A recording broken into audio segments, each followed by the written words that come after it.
Hello everybody. So today I wanted to do a tag that's going around, which was created by Simona and Leanne, and it is the 8 fountain pen journey questions. So I've been watching a bunch of other people do it, and I just thought it would be fun to show my own journey. So let's get into it. So the first question is, when and how did your fountain pen journey begin? So my journey started with discovering fountain pens for purposes of sketching. So I was getting into a lot of watercolor and also some urban sketching, and was trying to look for a really good waterproof pen to work with ink and wash. So what that means is that you draw first with the pen and then you color it with watercolor, or vice versa, do the watercolor and then go over with the pen. But you need kind of a waterproof ink if you want the lines to stay nice and crisp. So on that journey, I was watching a bunch of videos and someone was using a fountain pen, and the 2 fountain pens that they were using was this Sailor Fude de Manon and a Preppy. So I can't actually find the original one that I bought. This one's a 0.5.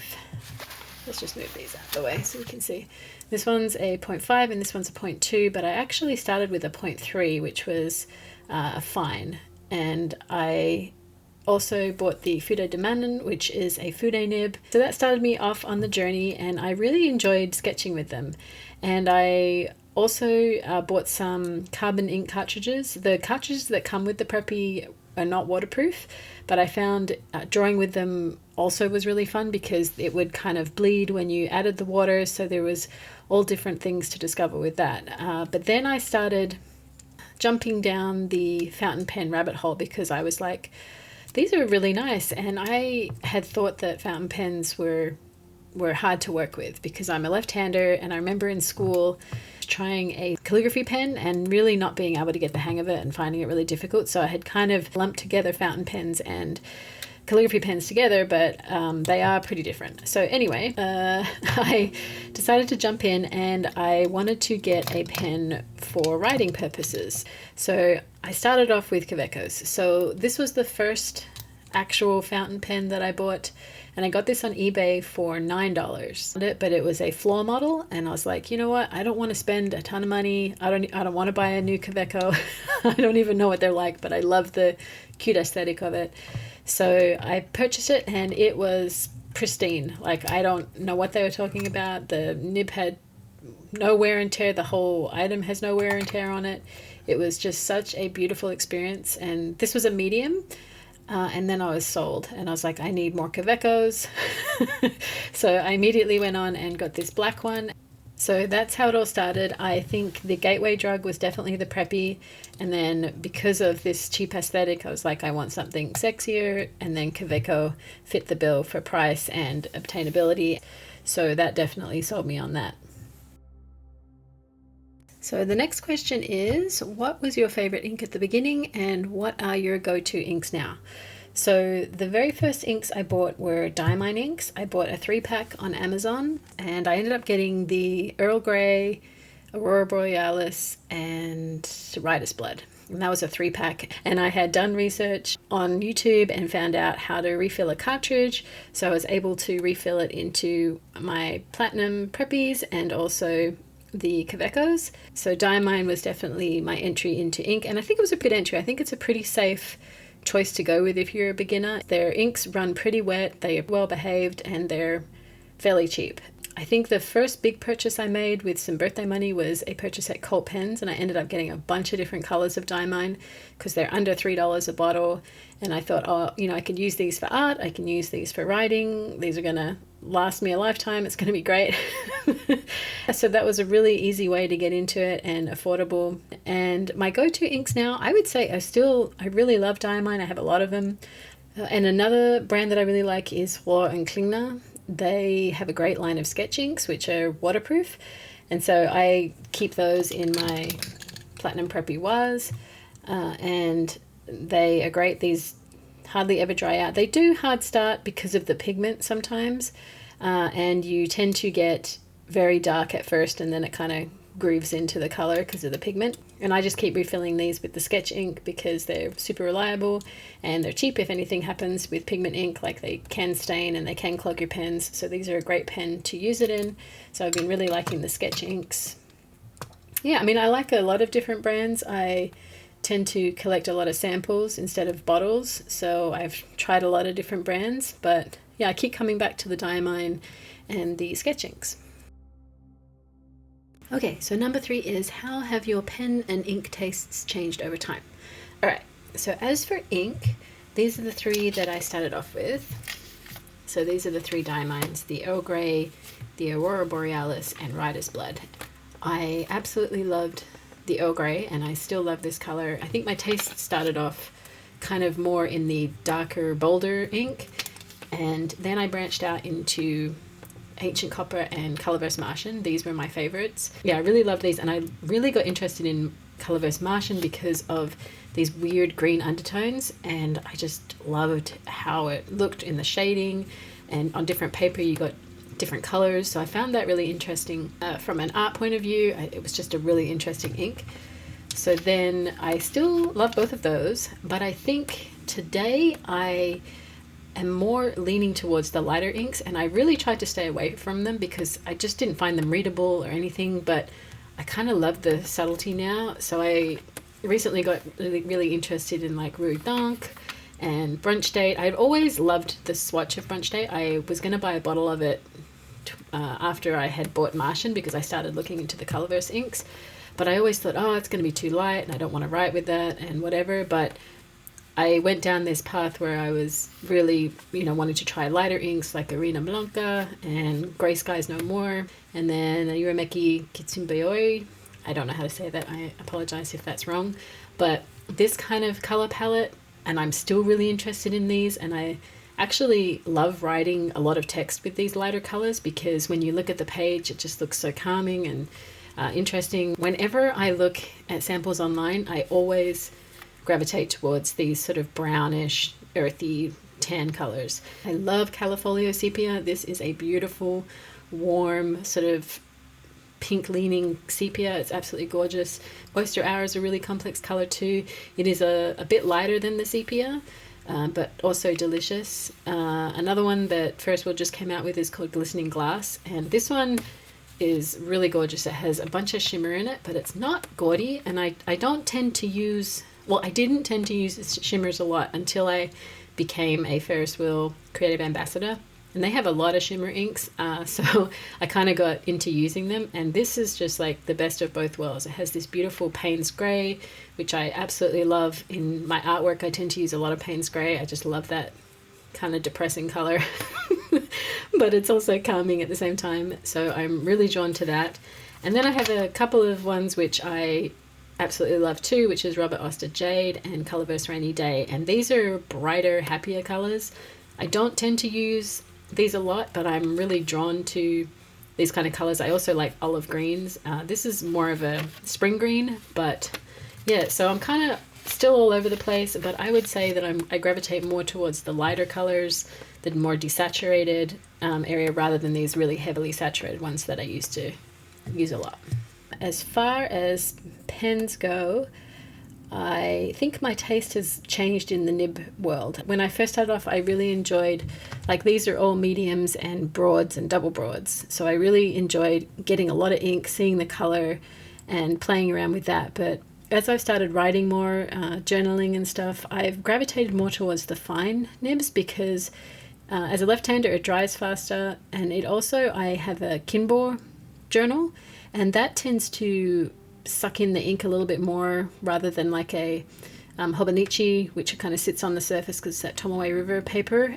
I've gravitated more towards writing with these 82s or the 992s that have a fine nib from Jinhao. They do act kind of in between a fine and a medium if you're thinking of like Kaweco or Twisby, but I really enjoy writing with these in my journals, and definitely more towards the finer nib. And I think if I was to purchase more pens in the future, I would probably go for a fine nib first and then see if that was too fine. So the next question is number 4. What would you like to try in terms of pens and inks? So as for what inks I would like to try, I have been really interested in wanting to try some of the Birmingham Pen Company inks. I've been binge watching swatching from Manda B and The Joy of Pens and Paper and Mystery Arts and a bunch of other creators swatching these inks, and they just look beautiful. I am really interested in them because they kind of have some really grungy colors that have a lot of character to them, and I would love to use some of those in my art, as well as just, you know, in writing I tend to gravitate more towards the earthier tones and the more subdued tones, so I'd really love to try some of their inks. This is a shout out to anybody that owns some bottles of inks that want to swap some samples. I would be excited to swap some samples with you guys if there's anything that I have that you want to try. That would be awesome. Anyway, so yeah, and I would also like to try some of the new Waringal inks. They look really interesting. Yeah. As far as pens that I would like to try, I would really love to try a Bennu pen. I don't know why I'm attracted to these pens, but because they're totally crazy and over the top, but I don't know, there's something magical about them. And the earth tone ones, especially the Dream Bean one, and actually I really like the Edelweiss one as well. That one looks really beautiful. I don't know, I just think they're kind of cool. So I'd like to try those, and I've heard the nibs are kind of hit or miss, but I would still like to try it. I would also like to try an Estabrook SD. I've heard that those nibs are really good, so I'd love to try those out. I also like the aesthetic of them, so that would be another one that I'd like to try out. I've been hearing good things about Leonardo pens, so I'd really like to maybe try one of those. I think all of these are kind of out of my price range that I would buy myself, but it would be kind of cool to try them out and see if I would want to put it on my wish list as a gift or something. But yeah, so just a couple, but I'm sure there's a lot out there that would be fun to try too. So number 5 is, what is your Holy Grail pen? So I don't think I have one. I guess if I had to answer it, it would probably be one of the hand-turned pens. I think I could justify buying something that somebody had made, like an artist had made. So the pens I'm talking about are like the pens by Casey or the Walltown pens that are kind of those hand-turned resin or wood or a combo of both. I think some of those are really beautiful and unique, and I love the idea of owning a functional piece of art. It would just be lovely to write with, so I think that would kind of be my idea of a Grail pen. I definitely get FOMO. I wanted the Kaweco Soft Sage when it came out, and that's all I was talking about. And I was like telling my husband, I want that, I'm going to put it on my wish list. You know, if you're going to buy me a pen, buy me that. And then it changed to the new TWSBI Persian one that's coming out, which is that rich green color. So I want that. Now I don't want the sage. So I chop and change all the time. I'm a bit of a magpie. When new things come out, I really want it. And the way that I have kind of dealt with that is that I'll put it in my cart and I'll look at it like all the time. And then I'll be like, it's as though I own it. Do I really need it in my hand, or can I just keep looking at it and really enjoy the look of it and know that it writes exactly the same as my other 5 Kawecos? Now, that being said, it doesn't mean that I'm never going to buy myself another Kaweco or TWSBI if a beautiful colorway comes up, or any other pen for that matter. But I just try to purchase with intent and be conscious of whether I really need it or if I want it, and it is okay to want it, but I just want to think about it for a little while. So I've then put a lot of thought into it and just make sure that, you know, is this going to bring me a lot of joy? And I think being a collector, even though sometimes you don't use the items all the time, it still brings you joy to look at them and have them. You know, it's part of being human. So yeah. Okay, so question 6 is, how many pens and how many inks do you currently own? Ooh, I don't know. Let's take a look. I have 5 Kawecos, 3 Kakunos or Kakunos, 1 Monteverde with an Omniflex nib, which is really lovely, 2 TWSBIs, 1 Eco, 1 Diamond ALR, 1 Conklin Durograph, 1 FPR or Fountain Pen Revolution Himalaya 2 with a flex nib here, which is an amazing flex nib if you ever want to get a cheap flex nib. The only problem with the Himalaya 2 is that it tends to dry out, so I don't use it a ton, but I've heard the piston filling ones from FPR are better with the nib, so That might be on my wish list for some other time, but it's such a pretty pen. I wish that it didn't dry out. 3 Prepri-wa editions in this beautiful Japanese designs. Couple more generic preppies. I know I have one more. I think it's actually with my sketching kit. That's why I don't have it here. So I think I still have it. 4 platinum meteors or shooting stars. 2 Jinhao X159s with huge number 8 nibs. Love these guys. 1 Jinhao 100 Centennial.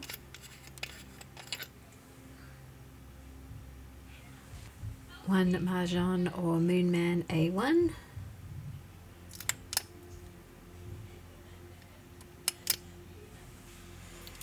A bunch of Jinhao 992s and 82s.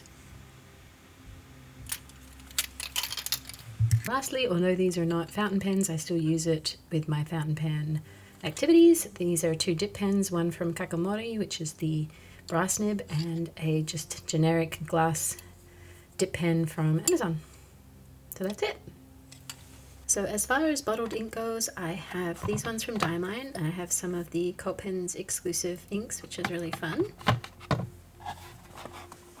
I was also able to purchase the entire sketch line from Hoa and Klingner from Jackson's. I had some affiliate credit from people using my links, so I was able to buy all these sketch inks, which was really exciting.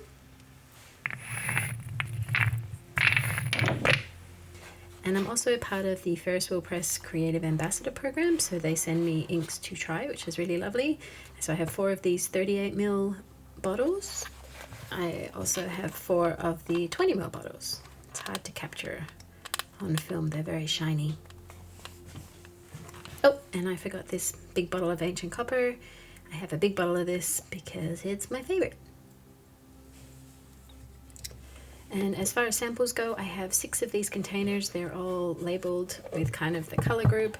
They're not all full, so I probably have around 125 or so samples, maybe a little less so far. Alright, number 7. Do you have a limit on how many pens you own? Nope. I think that's the short answer. I think as long as I'm buying with intent and sort of mindful of what I'm purchasing and why I'm purchasing it, I don't really have a limit on it. I am definitely a collector, so I like having things just to look at and contemplate. I also am a user of fountain pens, so as long as these serve a purpose, whether that be just looking at them or whether I'm using them for different applications like creating art or journaling, and they bring me joy, then I will continue to keep them and keep adding to my collection.